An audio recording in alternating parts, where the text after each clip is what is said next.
Welcome to my channel. मेरे channel पर आप सभी का एक बार फिर से स्वागत है। तो इस वीडियो में है 1 से लेकर के 395 अनुच्छेद यानी सभी अनुच्छेद के बारे में डिटेल डिस्क्राइब, क्योंकि आजकल एग्जाम में जो है कोई इंपॉर्टेंट अनुच्छेद नहीं पूछे जा रहे हैं। अब लगभग सभी अनुच्छेद से क्वेश्चन आ जा रहा है, तो ये वीडियो देखना आपके लिए इम्पोर्टेंट है और चैनल को सब्सक्राइब जरूर कीजिए और वीडियो को लाइक कीजिए।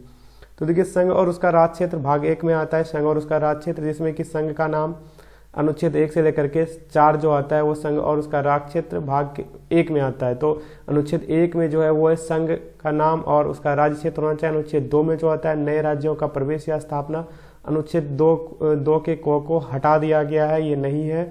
अनुच्छेद 3 नए राज्यों का निर्माण, वर्तमान राज्यों के क्षेत्रों सीमा नामों में परिवर्तन जो होता है अनुच्छेद 3 के तहत होता है। अनुच्छेद 4 में जो होता है पहली अनुसूची और चौथी अनुसूची के संशोधन तथा अनुपूरक अनुशांसिक और परमाणविक विषयों का उपबंध करने के लिए अनुच्छेद 2 और 3 के अधिक बनाई गई विधियां। अनुच्छेद 4 उसके बाद आता है भाग 2 नागरिकता, जिसमें कि अनुच्छेद 5 से लेकर के 11 तक है। इसमें सबसे पहला जो है अनुच्छेद 5 वो है संविधान के प्रारंभ पर नागरिकता, यानी संविधान जिसमें प्रारंभ हुआ था उसमें का जो नागरिकता दिया गया था अनुच्छेद 5 के तहत था। उसके बाद अनुच्छेद 6 में पाकिस्तान से भारत को प्रव्रजन करने वाले कुछ व्यक्तियों के नागरिकता के अधिकार। उसके बाद अनुच्छेद 7 में पाकिस्तान को प्रव्रजन करने वाले कुछ व्यक्तियों के नागरिकता के अधिकार। अनुच्छेद 8 है भारत के बाहर रहने वाले भारतीय उद्भव के कुछ व्यक्तियों के नागरिकता के अधिकार। अनुच्छेद 9 है विदेशी राज्यों की नागरिकता स्वेच्छा से अर्जित करने वाले व्यक्तियों का नागरिक नहीं होना, यानी कोई आदमी स्वेच्छा से अगर विदेशी राज्य के नागरिक का तो नागरिकता को अधिग्रहण कर लेता है तो भारत का नागरिक नहीं रहेगा। अनुच्छेद 10 है नागरिकता के अधिकार का बना रहना और अनुच्छेद 11 है सांसद द्वारा नागरिकता के अधिकार का विधि द्वारा विनिमय किया जाना। तो ये 5 से लेकर के 11 जो है ये भाग 2 में आता है, जिसमें कि नागरिकता के अधिकार में आता है। उसके बाद भाग 3 में है मौलिक अधिकार, जिसमें कि अनुच्छेद 12 से लेकर के 35 तक है। तो भाग 3 का जो है 12 और 13 अनुच्छेद साधारण, जिसमें मौलिक अधिकार का परिभाषा दिया गया है। अनुच्छेद 13 मूल अधिकारों से असंगत या उनका अल्पीकरण करने वाली विधि, यानी मूल अधिकारों से कौन सा असंगत और या उसको कम कैसे किया जा सकता है, अनुच्छेद 13 में दिया गया है। अनुच्छेद 14 है विधि के सक्षमता और अनुच्छेद 15 धर्म, मूलवंश, जाति, लिंग या जन्म के स्थान के आधार पर विभेद का प्रतिषेध। अनुच्छेद 16 लोक नियोजन के विषय में अवसर की समानता। अनुच्छेद 17 है अस्पृश्यता का अंत। उसके बाद अनुच्छेद 18 से शुरू, अनुच्छेद 18 जो है इसी में है उपाधियों का अंत। उसके बाद स्वतंत्रता का अधिकार में आता है अनुच्छेद 19, जिसमें कि वाक स्वतंत्रता आदि विषय कुछ अधिकार। अनुच्छेद 19 का ए से लेकर के अब तक है इसमें, जिसमें 19 के ए में प्रेस की स्वतंत्रता भी इसी अनुच्छेद में है। प्रेस की स्वतंत्रता भी इसी अनुच्छेद में। अनुच्छेद 20 में अपराधों के लिए दोष संधि के संबंध में आरक्षण। अनुच्छेद 21 में है प्राण एवं दैहिक स्वतंत्रता का संरक्षण। अनुच्छेद 21 का कोय में शिक्षा का अधिकार। उसके बाद अनुच्छेद 22 में कुछ दशाओं में गिरफ्तारी और निरोध से संरक्षण जो अनुच्छेद 22 में है। उसके बाद अनुच्छेद 23 आता है, जिसमें कि मानव के दुर्व्यापार और बलात्श्रम का प्रतिषेध होता है। और अनुच्छेद 24 में कारखानों आदि में बालकों के नियोजन का प्रतिषेध है। ये दोनों जो है शोषण के विरुद्ध अधिकार में आता है। उसके बाद धर्म की स्वतंत्रता के अधिकार में अनुच्छेद 25 है अंतःकरण के धर्म और अबाध रूप से मानने, आचरण और प्रचार करने की स्वतंत्रता जो है वो 25 में ही है। और उसके बाद इसी से आपको ये बता सकते हैं कि भारत धर्मनिरपेक्ष देश है। अनुच्छेद 26 है धार्मिक कार्यों के प्रबंध की स्वतंत्रता। कोई भी धार्मिक कार्य करते हैं उसको प्रबंधन कर सकते हैं, यानी उसके लिए आप संघ बना सकते हैं, उसका संगठन बना सकते हैं और उसका प्रचार प्रसार भी कर सकते हैं। ये अनुच्छेद 26 में है। अनुच्छेद 27 किसी विशेष धर्म की अभिवृद्धि के लिए करों के समुदाय से बारे में स्वतंत्रता, यानी कोई भी विशेष धर्म के लिए जब ऑर्गेनाइजेशन बनाइएगा तो आप उसको कर भी जो है कोई दे, अगर उस पर कोई डोनेट करेगा तो उस पर कर नहीं लगेगा। उसके बाद अनुच्छेद 28 में कुछ शिक्षा संस्थाओं में धार्मिक शिक्षा, धार्मिक उपासनाओं में उपस्थित होने के बारे में स्वतंत्रता। अल्पसंख्यक 29 में अल्पसंख्यक वर्गों के हितों का संरक्षण। उसके बाद अनुच्छेद 30 में शिक्षा संस्थानों की स्थापना और प्रशासन करने का अल्पसंख्यक वर्ग का अधिकार। अनुच्छेद 31 हटा दिया गया है। उसके बाद है कुछ विधायी की व्यावृत्ति। अनुच्छेद 31 को में संपदाओं आदि के अर्जन करने को उपबंध करने वाली विधियों की व्यावृत्ति। 31 को कुछ अधिनियमों के और विनियमों को विधि मान्यकरण। अनुच्छेद 31 को कुछ निर्देशक तत्वों को प्रभावित करने वाली विधियों की व्यावृत्ति। उसके बाद अनुच्छेद 32 आता है संवैधानिक उपचारों के अधिकार में। इस भाग द्वारा अधिकार को प्रवर्तित करने का उपचार। उसके बाद 32 का को हटा दिया गया है। 33 से इस भाग द्वारा प्रदत्त अधिकारों, बलों आदि को लागू होने में उपरांत अधिक करने की संसद की शक्ति है। अनुच्छेद 34 है, जब किसी क्षेत्र में सेना वृद्धि प्रवृत्ति है तब इस भाग द्वारा प्रदत्त अधिकारों पर निर्बंधन होगा। यानी कहीं पे अगर आस्था लगा हुआ, कोई सैन्य फोर्स का नियम लगा हुआ है तो वो अनुच्छेद 34 के तहत जो है मौलिक अधिकार को हनन होगा, मौलिक अधिकार पूरा नहीं मिल पाएगा। अनुच्छेद 35 है, इस भाग के उपबंध को प्रभावित करने के लिए विधान। उसके बाद भाग 4 जो कि राज्य की नीति निर्देशक तत्व में आता है, अनुच्छेद 36 में राज्य की नीति निर्देशक तत्व की परिभाषा है। अनुच्छेद 37 इस भाग में अंतर्विष्ट तत्वों का लागू होना। अनुच्छेद 38 राज्य लोक कल्याण की अभिवृद्धि के लिए सामाजिक व्यवस्था बनाएगा, यह अनुच्छेद 38 में कहा गया है। अनुच्छेद 39 में राज्य द्वारा अनुशासन करनी है कुछ नीति तत्व है, यह अनुच्छेद 39 में कहा गया है। 39 का को है सामान्य न्याय और निःशुल्क विधिक तत्व। सामान्य न्याय और निःशुल्क विधिक तत्व जो है अनुच्छेद 39 का को में है। अनुच्छेद 40 है ग्राम पंचायतों का संगठन, अनुच्छेद 40 में है। उसके बाद अनुच्छेद 41 में है कुछ दशाओं में काम, शिक्षा, लोक सहायता पाने का अधिकार। अनुच्छेद 42 में काम की न्याय संगत और मनोवांछित दशाओं तथा प्रसूति सहायता का उपबंध। अनुच्छेद 43 में कर्मगारों के लिए निर्वाह मजदूरी होना चाहिए, यानी कोई काम करता है तो उसके लिए उतना मजदूरी होना चाहिए जिसमें कि उसका जीवन यापन हो सके। अनुच्छेद 43 के को में उद्योगों के प्रबंध में कामगारों का भाग लेना, यानी उद्योग जो किया उसका मैनेजमेंट में कामगारों का भाग लेना, यानी आपका जो यूनियन है वो यूनियन का मेंबर और अध्यक्ष जो पार्टिसिपेशन मैनेजमेंट में भाग लेता है किसी भी ऑर्गेनाइजेशन या इंडस्ट्री में, तो वो अनुच्छेद 43 को में इसका वर्णन है। अनुच्छेद 43 को में सहकारी समिति का भी वृद्धि है। अनुच्छेद 44 है नागरिकताओं के लिए समान सिविल संहिता। अनुच्छेद 45 है 6 वर्ष से कम आयु के बालकों के लिए प्रारंभिक बाल्यावस्था देखरेख और शिक्षा का उपबंध। उसके बाद अनुच्छेद 46 में है अनुसूचित जातियाँ, अनुसूचित जनजातियाँ, अन्य दुर्बल वर्गों के शिक्षा और अर्थ संबंधी हितों की अभिवृद्धि। अनुच्छेद 47 में पोषण स्तर और जीवन स्तर को ऊंचा करने तथा लोक स्वास्थ्य का सुधार करने के राज्य का कर्तव्य होगा। अनुच्छेद 48 में है कृषि और पशुपालन का संगठन होना चाहिए। 48 का को में ही है जो पर्यावरण का संरक्षण तथा संवर्धन और वन्य तथा वन्य जीवों की रक्षा। अनुच्छेद 48 के को में है ये इसको 48 का ये भी कह सकते हैं। ये क्वेश्चन बहुत बार पूछा गया है। अनुच्छेद 39 है राष्ट्रीय महत्व के स्मारकों, स्थानों और वस्तुओं के संरक्षण। अनुच्छेद 50 में है कार्यपालिका से न्यायपालिका का पृथक्करण। और अनुच्छेद 51 में है अंतर्राष्ट्रीय शांति और सुरक्षा की अभिवृद्धि। उसके बाद भाग 4 का को जिसमें कि मूल कर्तव्य है, तो 51 के को में है मौलिक कर्तव्य जो कि अभी जिसकी संख्या 11 है। उसके बाद भाग 5 आ जाता है जिसमें कि कार्यपालिका अध्याय 1 में है राष्ट्रपति और उपराष्ट्रपति। तो अनुच्छेद 52 जो है जिसके अनुसार भारत का एक राष्ट्रपति होगा। अनुच्छेद 53 है संघ की कार्यपालिका शक्ति जो है वो राष्ट्रपति में निहित होगी। अनुच्छेद 54 है राष्ट्रपति का निर्वाचन की जो विधियां है वो बताएगा, राष्ट्रपति जो होगा वो निर्वाचित होगा अनुच्छेद 54 में। अनुच्छेद 55 में राष्ट्रपति के निर्वाचन की रीति। अनुच्छेद 56 में राष्ट्रपति की पदअवधि, यानी पदअवधि कितने वर्ष तक होगा, ये अनुच्छेद 56 में वर्णित है। तो अभी ये 5 वर्ष होता है। अनुच्छेद 57 है पुनर्निर्वाचन के लिए पात्रता, यानी इसमें ऐसा लिखा गया है कि जो एक बार राष्ट्रपति बन गया पुनः वो निर्वाचित हो सकता है, तो भारत में हो सकता है। उसके बाद है पुनर्निर्वाचन के लिए पात्रता। पुनर्निर्वाचन के लिए पात्रता अनुच्छेद 58 में है। अनुच्छेद 59 में है राष्ट्रपति के पद के लिए शर्तें। अनुच्छेद 60 में है राष्ट्रपति के द्वारा शपथ या प्रतिज्ञा, यानी राष्ट्रपति जो निर्वाचित होगा उसको एक शपथ लेना होगा। और शपथ कौन दिलाता है आपको पता है, सुप्रीम कोर्ट के चीफ जस्टिस। अनुच्छेद 51 है राष्ट्रपति पर महाभियोग चलाने की प्रक्रिया जो कि संसद के दोनों सदनों में से किसी भी सदन में शुरू किया जा सकता है। और एक सदन उसको अगर बहुमत से पारित करके दूसरे सदन में जाता है तो दूसरा सदन उसको जांच करता है, और अगर दूसरे सदन में उसको पारित कर दिया जाए तो राष्ट्रपति पर महाभियोग कंप्लीट समझा जाता है और उसी तिथि से राष्ट्रपति का पद खाली समझा जाएगा। अनुच्छेद 62 है राष्ट्रपति के पद में रिक्ति को भरने के लिए निर्वाचन करने का समय और आकस्मिक रिक्ति को भरने के लिए निर्वाचित व्यक्ति की पदावधि। अनुच्छेद 63 में जो है भारत का एक उपराष्ट्रपति होगा। और अनुच्छेद 64 में है उपराष्ट्रपति जो भी होगा भारत का वो राज्यसभा का पादेन सभापति होगा, यानी एक ही व्यक्ति जो है वो उपराष्ट्रपति भी होगा और राज्यसभा का पादेन सभापति भी होगा। राष्ट्रपति के पद पर आकस्मिक रिक्ति के दौरान या उसके अनुपस्थिति में उपराष्ट्रपति का राष्ट्रपति के रूप में कार्य करना या उसके कृत्यों का निर्वहन, ये अनुच्छेद 65 में है। अनुच्छेद 66 में उपराष्ट्रपति का निर्वाचन है। अनुच्छेद 67 में उपराष्ट्रपति की पदावधि है, यानी कितने दिन तक होगा उपराष्ट्रपति का कार्यकाल, तो ये भी जो है 5 वर्ष तक है। अनुच्छेद 68 में उपराष्ट्रपति के पद पर रिक्ति को भरने के लिए निर्वाचन करने का समय और आकस्मिक रिक्ति को भरने के लिए निर्वाचित व्यक्ति की पदावधि। और अनुच्छेद 69 में है उपराष्ट्रपति द्वारा शपथ या प्रतिज्ञान। अनुच्छेद 69 में है उपराष्ट्रपति को शपथ कौन दिलाएगा। अनुच्छेद 70 है अन्य आकस्मिकताओं में राष्ट्रपति के कृत्यों का निर्वहन। अनुच्छेद 71 में राष्ट्रपति या उपराष्ट्रपति के निर्वाचन से संबंधित विषय।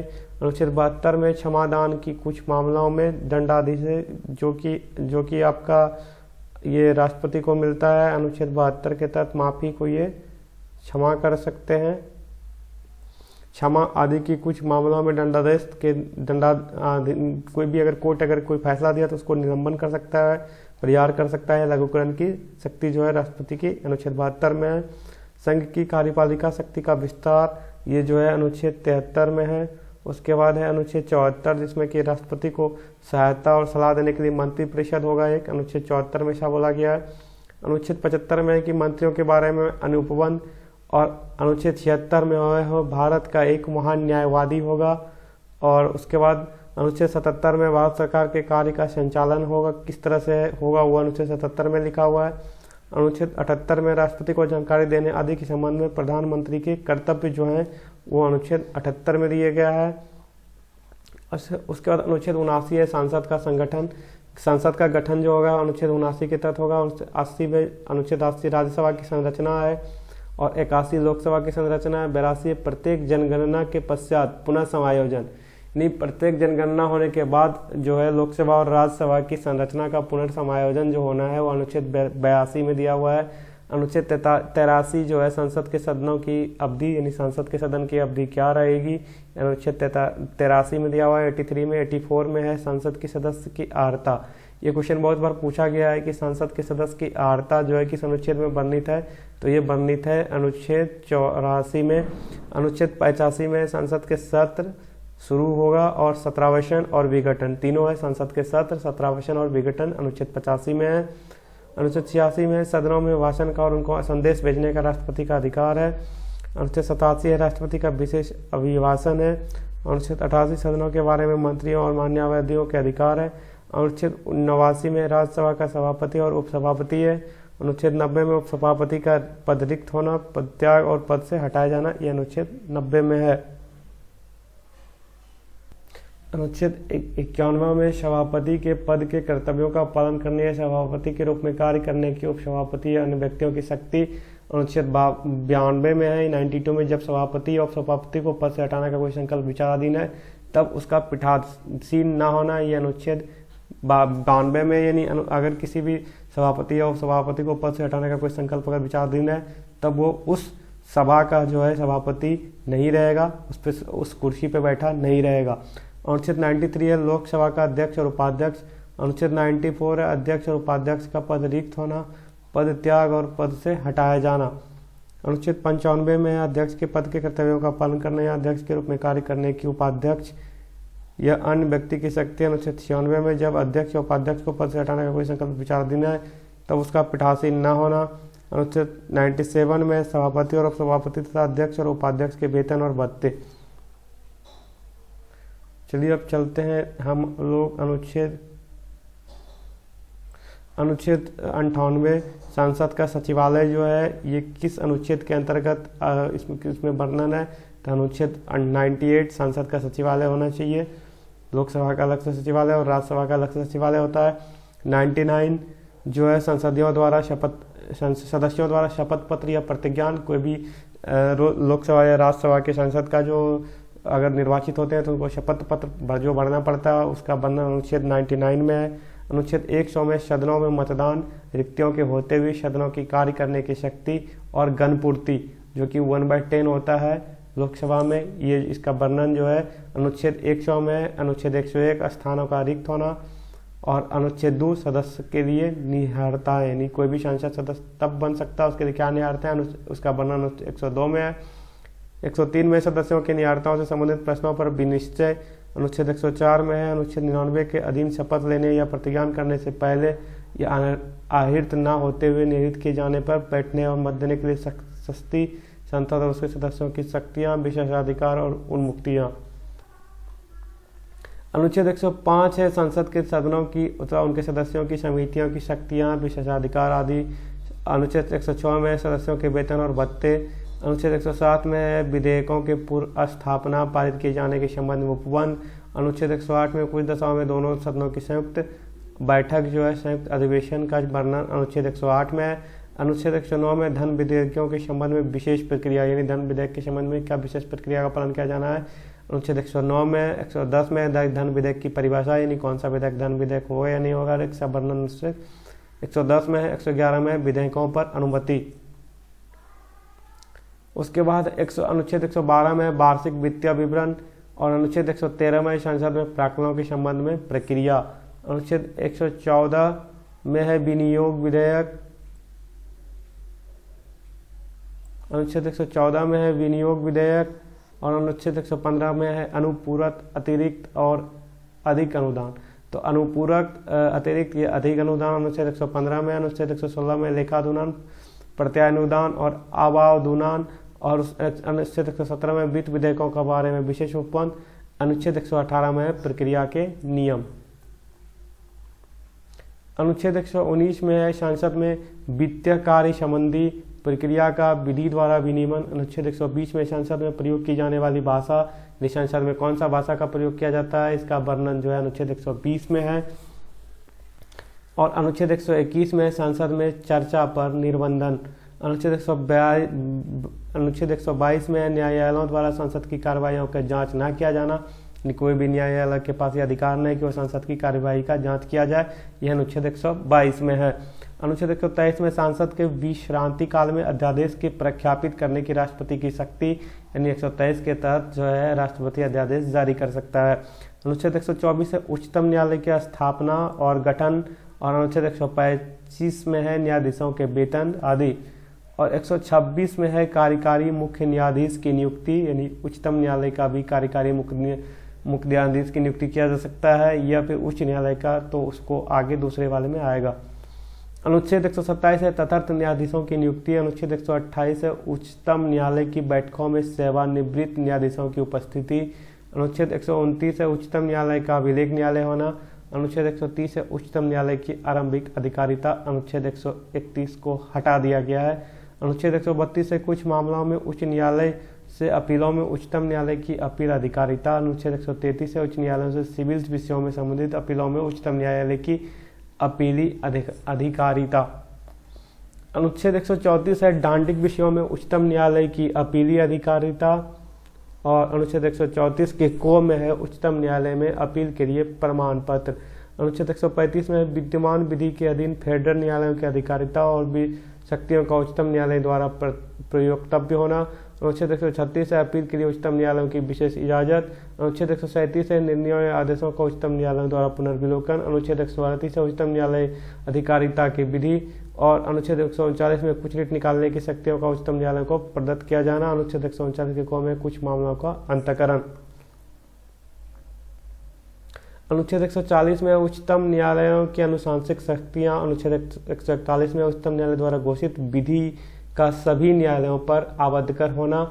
और उच्चतम न्यायालय की डिग्रियों और आदेशों का प्रवर्तन और प्रकटीकरण आदि के मामले में आदेश। 142 में अनुच्छेद 143 में उच्चतम न्यायालय से परामर्श करने की राष्ट्रपति की शक्ति है। उच्चतम न्यायालय से राष्ट्रपति परामर्श कर सकता है, जिसका कि वर्णन अनुच्छेद 143 में है, लेकिन मानने के लिए राष्ट्रपति बाध्य नहीं है। अनुच्छेद 144 में सिविल और न्यायिक प्राधिकरणों द्वारा उच्चतम न्यायालय की सहायता में कार्य किया जाना। अनुच्छेद 144 के को हटा दिया गया है। अनुच्छेद 145 है न्यायालय के नियम आदि। अनुच्छेद 146 में उच्चतम न्यायालय के अधिकारियों, सेवक तथा व्यय। उसके बाद है अनुच्छेद 147 जिसमें कि निर्वचन का दिया गया है। और अध्याय 5 में भारत का नियंत्रक महालेखा परीक्षक, जिसमें कि अनुच्छेद 148 आता है भारत का नियंत्रक और महालेखा परीक्षक होगा, जिसका कि वर्णन अनुच्छेद 148 में है।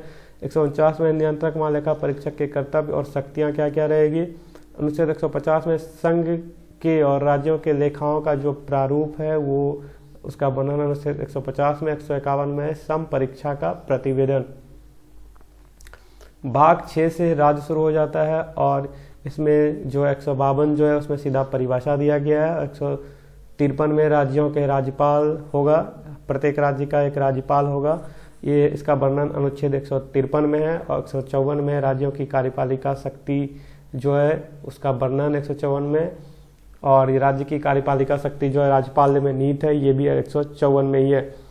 155 है राज्यपाल की नियुक्ति। राज्यपाल की नियुक्ति किसके द्वारा किया जाएगा, तो ये इसका वर्णन अनुच्छेद 155 में। 156 में है राज्यपाल की पदावधि, राज्यपाल कब तक रहेगा उसके पद का, तो इसका कोई जो है पदावधि नहीं है, वो इसमें सीधा लिखा जाता है कि राष्ट्रपति के प्रसाद पर्यंत वो बना रहेगा, प्रसाद पर्यंत बना रहेगा राज्यपाल।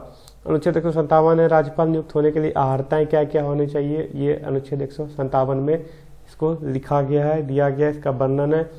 अनुच्छेद 158 है राज्यपाल के पदों के लिए शर्तें। अनुच्छेद 159 है राज्यपाल द्वारा शपथ का प्रतिज्ञान, यानी राज्यपाल जो है उसको शपथ कौन दिलाएगा, ये अनुच्छेद 159 में लिखा गया है। तो ये जो है हाई कोर्ट के यानी उच्च न्यायालय के मुख्य न्यायाधीश के द्वारा दिया जाता है। अनुच्छेद 160 है कुछ आकस्मिकताओं में राज्यपाल के कृत्यों का निर्वहन। अनुच्छेद 161 है क्षमा आदि और कुछ मामलों में दंडादेश के निलंबन, परिहार या लघुकरण की राज्यपाल की शक्ति है। वहाँ पे राष्ट्रपति को अनुच्छेद 72 के तहत मिलता था, राज्यपाल को अनुच्छेद 161 के तहत मिल रहा है। अनुच्छेद 62 में राज्य की कार्यपालिका शक्ति का विस्तार जो है इसका वर्णन अनुच्छेद 162 में है। और उसके बाद अनुच्छेद 163 से जो मंत्रिपरिषद है वो राज्य के लिए है, तो राज्यपाल को सहायता और सलाह देने के लिए एक मंत्रिपरिषद होगा उस राज्य में, ऐसा अनुच्छेद 163 में है, वहाँ पे 74 में था। अनुच्छेद 164 जो है मंत्रियों के बारे में अन्य उपबंध।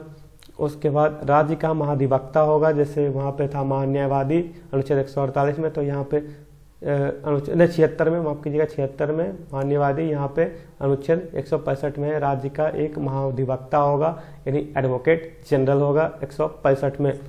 उसके बाद सरकारी कार्य का संचालन जो है वो किस तरह से किया जाएगा, तो उसका वर्णन है अनुच्छेद 166 राज्य की सरकार के कार्य का संचालन। अनुच्छेद 166 में है राज्य की सरकार के कार्य का संचालन। अनुच्छेद 167 में राज्यपाल को जानकारी देने के संबंध में मुख्यमंत्री के जो कर्तव्य हैं उसका वर्णन अनुच्छेद 167 में है। 168 में राज्यों के विधानमंडलों का गठन। 169 में राज्यों में विधान परिषदों का उत्पादन या सृजन, यानी आप खत्म कर सकते हैं या सृजन कर सकते हैं, इसका वर्णन अनुच्छेद 169 में है। उसके बाद अनुच्छेद 170 में है विधानसभा की संरचना। अनुच्छेद 171 में विधान परिषद की संरचना। अनुच्छेद 172 में राज्यों के विधानमंडलों की अवधि और 173 में राज्यों के विधानमंडलों की सदस्यता के लिए अर्हता और अनुच्छेद 174 में राज्यों के विधानमंडल के सत्र, सत्रावसन और विघटन वहाँ पे 85 में था और केंद्र के लिए राज्य के लिए है 174 में। तो उसके बाद 175 में सदन या सदनों में अभिभाषणों और उनको संदेश भेजने का राज्यपाल का अधिकार जो है अनुच्छेद 175 में है। 176 में राज्यपाल का विशेष अभिभाषण होता है, अनुच्छेद 176 में इसका वर्णन है। अनुच्छेद 177 में सदनों के बारे में मंत्री और महाधिवक्ता के अधिकार। अब चलिए राज्य के विधानमंडल के अधिकार यानी अनुच्छेद 178 जो है 178 विधानसभा का अध्यक्ष होगा और उपाध्यक्ष होगा, ऐसा वर्णन है 178 में। 179 में है 179 अध्यक्ष और उपाध्यक्ष का पद रिक्त होना, पद त्याग और पद से हटाया जाना। अनुच्छेद 180 में अध्यक्ष के पद के कर्तव्यों का पालन करने या अध्यक्ष के रूप में कार्य करने की उपाध्यक्ष या अन्य व्यक्ति की शक्ति। अनुच्छेद 181 में जब अध्यक्ष या उपाध्यक्ष को पद से हटाने का कोई संकल्प विचाराधीन है तब उसका पीठासीन न होना। अनुच्छेद 182 में विधान परिषदों का सभापति और उपसभापति। अनुच्छेद 183 यानी 183 में सभापति और उपसभापति का पद रिक्त होना और पद त्याग और पद से हटाया जाना। अनुच्छेद 184 में सभापति के पद के कर्तव्यों का पालन करना या सभापति के रूप में कार्य करने की उपसभापति या अन्य व्यक्ति की शक्ति। अनुच्छेद 185 में जब सभापति और सभापति को पद से हटाए जाने का कोई संकल्प विचाराधीन है तब उसका पीठासीन न होना, यह अनुच्छेद 185 में है। अनुच्छेद 186 में अध्यक्ष और उपाध्यक्ष तथा सभापति और उपसभापति के वेतन और भत्ते। अनुच्छेद 187 में राज्य के विधानमंडल का सचिवालय जो है वो अनुच्छेद 187 के तहत है। उसके बाद है अनुच्छेद 188 में सदस्यों द्वारा शपथ या प्रतिज्ञान। अनुच्छेद 189 में सदनों में मतदान रिक्तियों के होते हुए सदनों की कार्य करने की शक्ति और गणपूर्ति। अनुच्छेद 190 में स्थानों का रिक्त होना। अनुच्छेद 191 में सदस्यताओं के लिए निहर्ताएं। 192 में सदस्यों की निहर्ताओं से संबंधित प्रश्नों पर विनिश्चय। अनुच्छेद 193 में है अनुच्छेद 188 के अधीन शपथ लेने या प्रतिज्ञान करने से पहले अहिर्त न होते हुए निर्धारित किए जाने पर बैठने और मत देने के लिए सस्ती। उसके बाद अनुच्छेद 194 में है विधानमंडलों के सदनों की तथा उनके सदस्यों समितियों की शक्तियों विशेषाधिकार आदि। अनुच्छेद 195 सदस्यों के वेतन भत्ते। अनुच्छेद 196 में विधेयकों के पुनर्स्थापन पारित किए जाने के संबंध में उपबंध।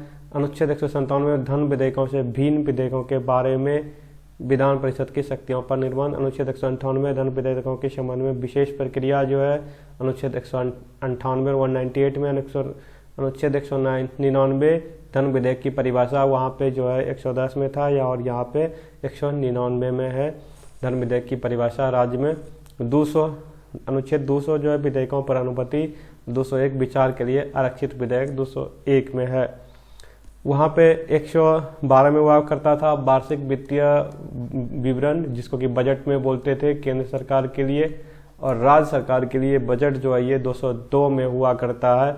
203 में विधानमंडल में प्राक्कलनों के संबंध में प्रक्रिया। 204 में विनियोग विधेयक। 205 में अनुपूरक अतिरिक्त आर्थिक अनुदान।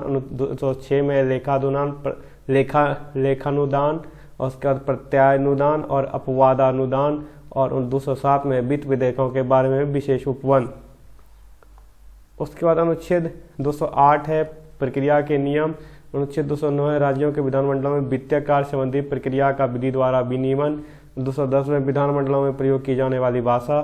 211 में विधानमंडल में चर्चा पर निबंधन। 212 में न्यायालयों द्वारा विधान।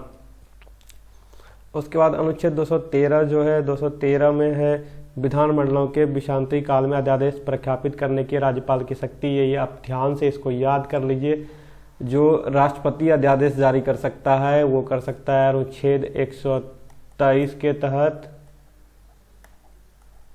अनुच्छेद 123 के तहत राज्यपाल जो अध्यादेश जारी कर सकता है वो कर सकता है 213 के तहत। 213 के तहत राज्यपाल जारी कर सकता है, 123 के तहत राष्ट्रपति जारी कर सकता है। 214 जो है राज्यों के लिए कुछ न्यायालय होगा, इसका वर्णन 214 में है। और आपका 215 उच्च न्यायालयों का अभिलेख न्यायालय होना, वहाँ पे 129 में था सर्वोच्च न्यायालय का अभिलेख न्यायालय होना, यहाँ पे 215 में है। उसका 216 है उच्च न्यायालयों का गठन। 217 है उच्च न्यायालय के न्यायाधीशों की नियुक्ति और उसके पदों की शर्तें। अनुच्छेद 218 में उच्चतम न्यायालय से संबंधित कुछ उपबंधों उच्च न्यायालयों को लागू होना। 219 में है कुछ उच्च न्यायालयों के न्यायाधीशों द्वारा शपथ या प्रतिज्ञान। अनुच्छेद 220 में अस्थायी न्यायाधीश रहने के पश्चात विधि व्यवसाय पर निर्बंधन। अनुच्छेद 221 में न्यायाधीशों के वेतन आदि। 222 में किसी न्यायाधीश का एक उच्च न्यायालय से दूसरे उच्च न्यायालय को अंतरण जो किया जा सकता है वो 222 में है। 223 में कार्यकारी मुख्य न्यायाधीश की नियुक्ति। 224 में अपर और कार्यकारी न्यायाधीशों की नियुक्ति। और 224 के को में उच्च न्यायालयों के बैठकों में सेवानिवृत्त न्यायाधीशों की नियुक्ति। अनुच्छेद 225 में है विधिमान उच्च न्यायालयों की अधिकारिता। और अनुच्छेद 226 में कुछ रीट निकालने की उच्च न्यायालय की शक्ति। अनुच्छेद 226 के को हटा दिया गया है। 227 में सभी न्यायालयों के अधीक्षण की उच्च न्यायालय की शक्ति। और उसके बाद 228 में कुछ मामलों का उच्च न्यायालय को अंतरण। 228 के को हटा दिया गया है। 229 से उच्च न्यायालयों के अधिकारी सेवक तथा व्यय। 230 में उच्च न्यायालयों की अधिकारिता का संघ राज्य क्षेत्रों पर विस्तार। अनुच्छेद 31 में 2 या अधिक राज्यों के लिए एक ही उच्च न्यायालय की स्थापना। 231 में ऐसा है 2 या अधिक राज्यों के लिए एक ही उच्च न्यायालय की स्थापना 231 में है। और 232 को भी हटा दिया गया, लोपित कर दिया गया। 233 जो है उसमें है जिला न्यायाधीशों की नियुक्ति, यानी प्रत्येक जिला में एक एक डिस्ट्रिक्ट जज जो होता है जिला न्यायाधीश होता है, उसका नियुक्ति जो का वर्णन जो है 233 में है। और 233 के को में कुछ जिला न्यायाधीशों की नियुक्ति और उनके द्वारा किए गए निर्णय आदि का विधि मान्यकरण। 234 न्यायिक सेवा में जिला न्यायाधीशों से भिन्न व्यक्तियों की भर्ती। अच्छा, न्यायिक सेवा में जिला न्यायाधीशों से भिन्न व्यक्तियों की भर्ती का वर्णन 234 में है। 235 में अधीनस्थ न्यायालयों पर नियंत्रण।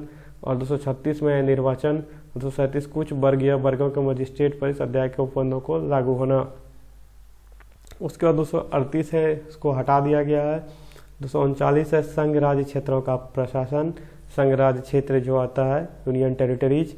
तो उसमें है कि कुछ संघ राज्य क्षेत्रों के लिए अधीनस्थ विधानमंडल या मंत्रि परिषद का या दोनों का सृजन, जैसे कि दिल्ली में विधानसभा है। और 239 के क दिल्ली के संबंध में विशेष उपबंध है। 239 के ख में संवैधानिक तंत्र के विफल हो जाने की दिशा में उपबंध। 239 के क में विधानमंडल के विश्रांति काल में अध्यादेश स्थापित करने की प्रशासक की शक्ति, यानी आपको कहा जाए तो 123 राष्ट्रपति, उसके बाद 213 राज्यपाल, ये दोनों अध्यादेश जारी कर सकता है, ये राष्ट्रपति कर सकता है। और ये जो है यूनियन टेरिटरीज का 239 ख के तहत जो है प्रशासक कर सकता है। ये तीनों अध्यादेश करने का, जारी करने का अनुच्छेद 123, 213, 239 का ख। उसके बाद अनुच्छेद 240 में कुछ संघ राज्य क्षेत्रों के लिए विनिमय बनाने की राष्ट्रपति की शक्ति। 241 है संघ राज्य क्षेत्रों के लिए उच्च न्यायालय। 242 में कोगो, और ये भी हटा दिया गया। उसके बाद भाग 9 है जिसमें कि है पंचायतें। तो 243 में जो है पंचायत की परिभाषा है सिर्फ, और 243 के को में है ग्राम सभा, और 243 के को में पंचायतों का गठन, और 243 के को में पंचायतों की संरचना, 243 के को में स्थानों का आरक्षण, अंगों में पंचायतों की अवधि आदि, और चौ में है फिर यहाँ पे पंचायत के सदस्यों की सदस्यता के लिए निरर्थताएँ, और 6 में है पंचायतों की शक्तियाँ और प्राधिकार उत्तरदायित्व। तो पूरा पंचायत से रिलेटेड है। पंचायतों के लेखा की संपरीक्षा 6 में है। ये सब पूरा पंचायत से रिलेटेड है। उसके बाद भाग 9 में जो है नगर पालिका है, जिसमें कि 239 के तो में नगर परिभाषा है, इसका थो में लेकर नगर पालिका, यहाँ से लेकर के पूरा 243 के यो 6 तक जो है ये पूरा नगर पालिका से संबंधित है। और नगर पालिका जो आता है वो भाग 9 में आता है। अब भाग 9 के खो में है सहकारी समितियां।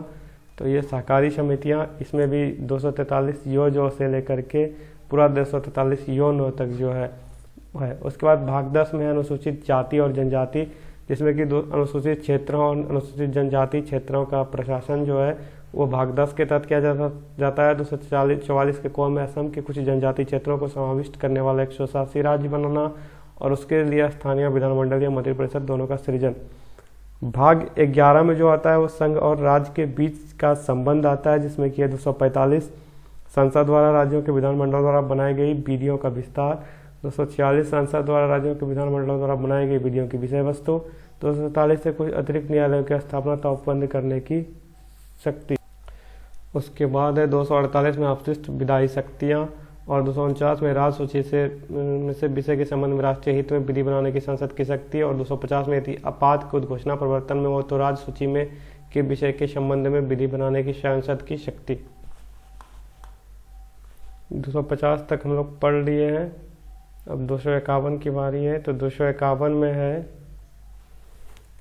संसद द्वारा अनुच्छेद 249 और 250 के अधीन बनाई गई विधियों और राज्यों के विधानमंडल द्वारा बनाई गई विधियों में असंगति। 252 2 या अधिक राज्यों के लिए उनकी सहमति से विधि बनाने की संसद की शक्ति और ऐसी विधि का किसी अन्य राज्य अंगीकार किया जाना।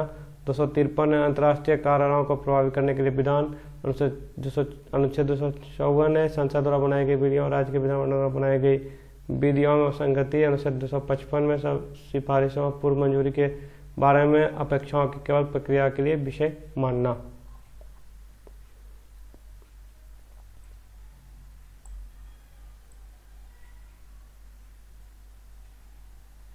है राज्य की और संघ की बाध्यता। 257 कुछ दशाओं में राज्यों पर संघ का नियंत्रण। 57 का को हटा दिया गया है। 58 है कुछ दशाओं में राज्यों को शक्ति प्रदान करने आदि की संघ की शक्ति। 259 को भी हटा दिया गया। 260 भारत के बाहर के राज्य क्षेत्रों के संबंध में संघ की अधिकारिता।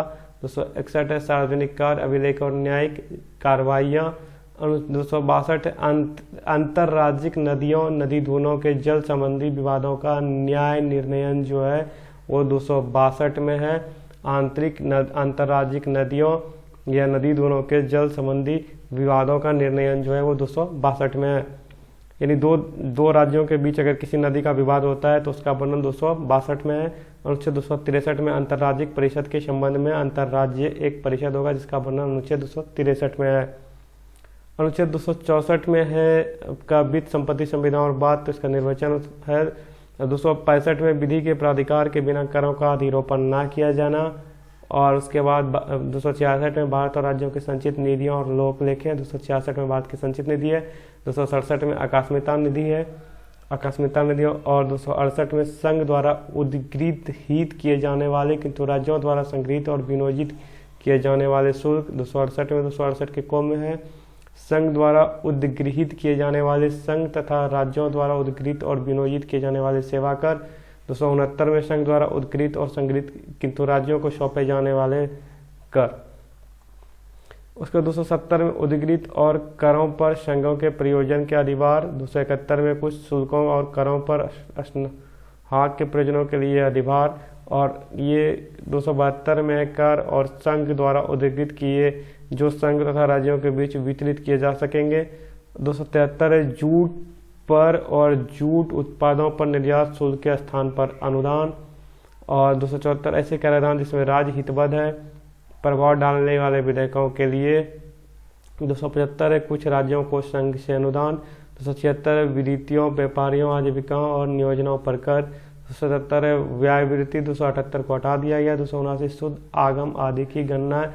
और 280 में है वित्त आयोग। और 281 में है वित्त आयोग की सिफारिशें। और 282 में संघ या राज्य द्वारा अपने राजस्व से किए जाने वाले व्यय। 83 में संचित निधियों, आकस्मिकता निधियों और लोक लेखाओं में जमा धनराशियों की अभिरक्षा। 84 में लोक सेवा न्यायालयों द्वारा प्राप्त वादकर्ताओं की जमा राशियों और अन्य धनराशियों की अभिरक्षा। 285 संघ की संपत्ति को राज्यों के कराधान से छूट। और 286 में माल के क्रय या विक्रय पर कर के अधिरोपण के बारे में निर्बंधन। 287 में विद्युत पर करों से छूट। 288 जल या विद्युत के संबंध में राज्यों द्वारा कराधान से कुछ दशाओं में छूट। और 289 में राज्यों के संपत्ति और आय को संघ के कराधान से छूट। 290 में कुछ राज्यों और पेंशनों के संबंध में समायोजन। 290 के कुछ देवस्व निधियों को वार्षिक संदाय 91 को हटा दिया गया है। और 292 भारत सरकार द्वारा उधार लेना, भारत सरकार द्वारा और उधार लेना। 293 में राज्यों द्वारा उधार लेना। और 294 में कुछ दशाओं में संपत्ति, आस्तियों, अधिकारों, दायित्वों और बाध्यताओं का उत्तराधिकार। 95 में अन्य दशाओं में संपत्ति, आस्तियों, अधिकारों, दायित्वों और बाध्यताओं का उत्तराधिकार। 296 में राज्यों में व्यापक स्वामी विहीन होने से प्रदत्त संपत्ति। 297 में है राज्य, क्षेत्रीय, सागर खंड, महाद्वीपीय, मग्न तट भूमि में स्थित मूल्यवान चीजों और अनन्य आर्थिक क्षेत्र के संपत्ति स्रोतों का संघ में निहित होना। स्पेशल इकोनॉमिक्स जोन के अंदर जो भी संपत्ति है उसका स्रोतों का संघ में निहित होना, ये 297 में है। 298 में व्यापार करने की आदि की शक्ति है। 299 में संविधान यानी टेंडर है। और 300 में वाद और कार्यवाहियाँ हैं। और उसके बाद अध्याय 4 जिसमें कि संपत्ति का अधिकार है। 300 को में विधि के प्राधिकार के बिना व्यक्तियों की संपत्ति से वंचित ना किया जाए, ये संपत्ति का अधिकार 300 को में डाला गया है, वहाँ से हटा के अनुच्छेद 31 से। 301 में है व्यापार, वाणिज्य और समागम की स्वतंत्रता। 302 में है व्यापार, वाणिज्य और समागम पर निर्बंधन आरोपित करने की सांसद की शक्ति। 303 में व्यापार वाणिज्य के संबंध में संघ और राज्यों की विधायी शक्तियों पर निर्बंधन। 304 में राज्यों के बीच व्यापार, वाणिज्य और समागम पर निर्बंधन। 305 में विद्यमान विधियों, राज्यों के अधिकार को उपबंध करने वाली व्यक्तियों की व्ययवृत्ति। 306 को हटा दिया गया है। और 307 में है अनुच्छेद 301 से 304 के प्रायोजनों को कार्यान्वित करने के लिए प्राधिकारी नियुक्त। उसके बाद 308 है संघ और राज्यों के अधीन सेवाएं, जिसमें 308 में है निर्वाचन। 300 संघ या राज्य की सेवा करने वाले व्यक्तियों की भर्ती और सेवा की शर्तें, ये जो है 309 में है, यानी सेंट्रल और स्टेट गवर्नमेंट के स्टाफों की भर्ती और सेवा की शर्तें 309 में। 310 में संघ या राज्य की सेवा करने वाले व्यक्तियों की पदावधि क्या होगी। और 311 में संघ या राज्य के अधीन सिविल हैसियत में नियोजित व्यक्तियों का पदच्युत किया जाना, पद से हटाया जाना या पक्ति में अवनत किया जाना। और 312 में है अखिल भारतीय सेवा, जिसमें कि आता है आपका Indian police service, Indian administrative service, Indian foreign service, ये सभी सेवा अखिल भारतीय सेवा जो है वो इसका वर्णन 312 में है। 312 के क में कुछ सेवाओं के अधिकारियों की सेवा की शर्तों में परिवर्तन करने या उन्हें प्रतिहत करने की सांसद की शक्ति। 313 में है संक्रमणकालीन उपबंध, 14 को हटा दिया गया है। और 315 में संघ और राज्यों के लिए लोक सेवा आयोग की जो है व्यवस्था, ये 315 में है। संघ और राज्य के लिए, दोनों के लिए लोक सेवा। 316 सदस्यों की नियुक्ति और पदावधि, यानी लोक सेवा के सदस्य की नियुक्ति और पदावधि।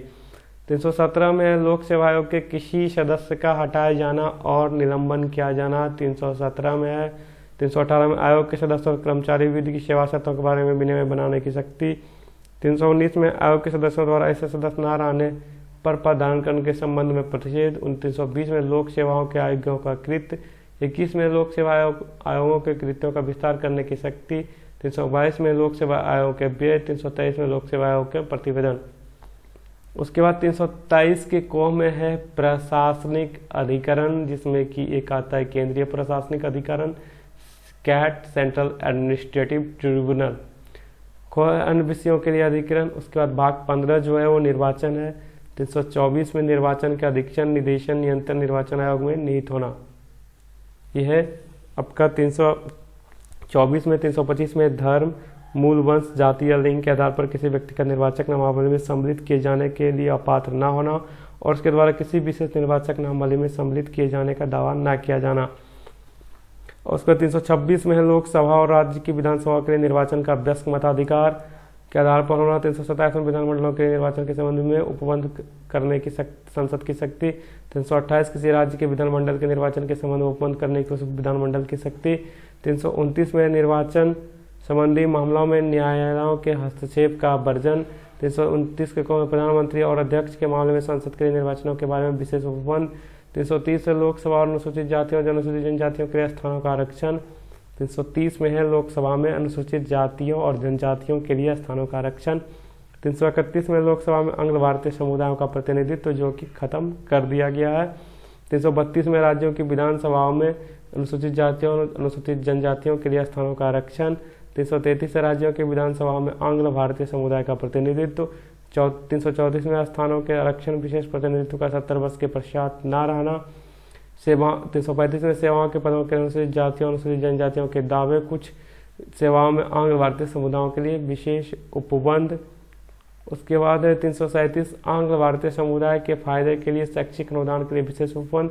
338 में अनुसूचित जाति के लिए राष्ट्रीय आयोग। 348 के क में है अनुसूचित जनजाति के लिए राष्ट्रीय आयोग। और 339 में अनुसूचित क्षेत्रों के प्रशासन के और अनुसूचित जनजातियों के बारे में इनका नियंत्रण। 340 में पिछड़े वर्ग की दशाओं के अन्वेषण के लिए आयोग की नियुक्ति। 341 में अनुसूचित जातियां। 342 में अनुसूचित जनजातियां।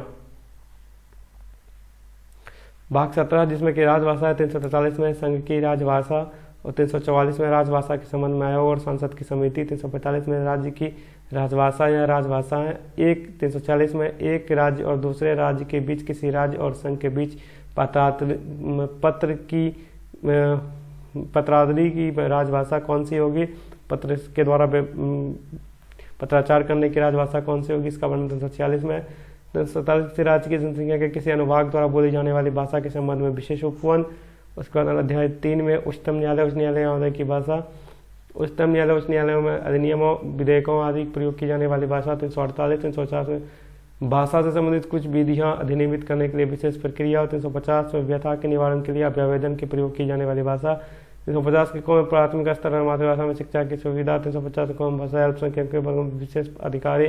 351 हिंदी भाषा के लिए विशेष विकास के लिए निर्देश। अध्याय 18 आपात उपबंध। 312 अपवाद की उद्घोषणा। 353 आपात की उद्घोषणा का प्रभाव। 354 जब अपवाद को उद्घोषणा प्रवर्तन में तब राजस्व के वितरण संबंधी उपबंधों का लागू होना। 355 बाह्य आक्रमण और आंतरिक अशांति के से राज्य की रक्षा करने का संघ का कर्तव्य। 356 राज्यों में सामुद्रिक तंत्र के विफल जाने की सदस्यता में उपबंध। 357 अनुच्छेद 356 के अधीन की गई उद्घोषणा का दिन विधायक शक्तियों का प्रयोग। 358 में आपात के दौरान अनुच्छेद 19 के उपबंधों का निलंबन। अनुच्छेद 359 में आपात के दौरान भाग 3 द्वारा प्रदत्त प्राधिकारों का प्रवर्तन का निलंबन। 359 के को में निरसित हटा दिया गया इसको। 360 में वित्तीय आपात के बारे में उपबंध। भाग 9 में प्रकीर्णन, जिसमें कि 361 में राष्ट्रपति और राज्यपाल और राष्ट्र प्रमुखों का संरक्षण। 361 का कोई संसद और राज्य के विधानमंडलों की कार्यवाहियों का प्रकाशन का संरक्षण। 361 के खो में लाभप्रद राजनीतिक पद पर नियुक्ति के लिए नियता। 362 में देशी राज्यों के शासकों के अधिकार और विशेषाधिकार। 363 कुछ संधियों करार आदि से उत्पन्न विवादों में न्यायालयों के हस्तक्षेप का वर्णन। 363 को देशी राज्यों के शासकों को दी गई मान्यता की समाप्ति, निजी थैलियों का अंत। 364 महापतन और विमान क्षेत्रों के बारे में विशेष उपबंध है। 365 संघ द्वारा दिए गए निर्देशों का अनुपालन न करने या उनको प्रभावित करने में सफलता का प्रभाव। 365 366 परिभाषाएं। 367 निर्वचन में है और 368 में है संविधान के संशोधन करने की शक्ति, संसद की शक्ति और उसके लिए प्रक्रिया। भाग 21 आ गया स्थायी और अस्थायी संक्रमणकालीन और विशेष उपबंध। 369 में राष्ट्र सूची के कुछ विषयों के संबंध में विधि बनाने की संसद किस प्रकार की अस्थायी शक्ति के मानव वो संवर्ती सूची के विषय हो, जिसमें 370 जम्मू कश्मीर राज्य के उपबंध अस्थायी संबंध। 371 महाराष्ट्र और गुजरात राज्यों में 371 के उपबंध में नागालैंड राज्यों में और 300 मणिपुर राज्यों में और 371 मिजोरम राज्यों में। 371 के जो तक है विशेष उपबंध। उसके बाद 372 है विद्यमान व्यक्तियों का प्रवृत्त बने रहना और उनका अनुकूलन। 372 के कौन विधियों का अनुकूलन करने की राष्ट्रपति की शक्ति। 373 निवारक निरोध में रखे गए व्यक्तियों के संबंध कुछ दशाओं में आदेश करने की राष्ट्रपति की शक्ति। और उसके बाद फेडरल न्यायालय के न्यायाधीशों को फेडरल न्यायालय में 100% हिज मजिस्ट्रेटी के समक्ष कार्रवाई करने के उपबंध। और उसको 375 में संविधान के उपबंध के अधीन रहते हुए न्यायालयों के प्राधिकारों और अधिकारियों का कृत करते रहना। 377 उच्च न्यायालय के न्यायाधीशों के बारे में उपबंध। 377 बाद के नियंत्रक महानिदेशक के बारे में उपबंध। 378 लोकसभा के आयोग के बारे में उपबंध। 378 के आंध्र प्रदेश विधानसभा की अवधि के बारे में विशेष उपबंध। उसके बाद 379 से लेकर के 391 तक डिलीट कर दिया गया है। 392 कठिनाइयों को दूर करने की राष्ट्रपति की शक्ति। 393 जो है संक्षिप्त नाम प्रारंभ हिंदी में पढ़े और निरीक्षण, ये संक्षिप्त नाम है, प्रारंभ है। 395 यहाँ तक खत्म है। तो आपको ये वीडियो कैसा लगा कमेंट करके जरूर बताइए। चैनल